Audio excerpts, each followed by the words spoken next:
In this video, I'm going to show you how to change the battery of this key fob that was used on the Mazda B Series truck between 1998 and 2009.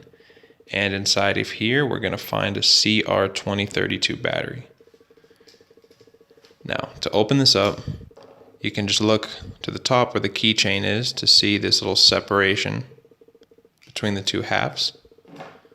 And if you take a tool like a flathead screwdriver, you can just pry them apart very easily. Put it in, give a little twist, and just like that, we've opened it. You can continue to loosen it down the side, and we've got it right open.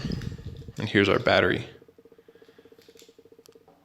And coming in from the bottom, you can just pop that out. And here it is, CR2032.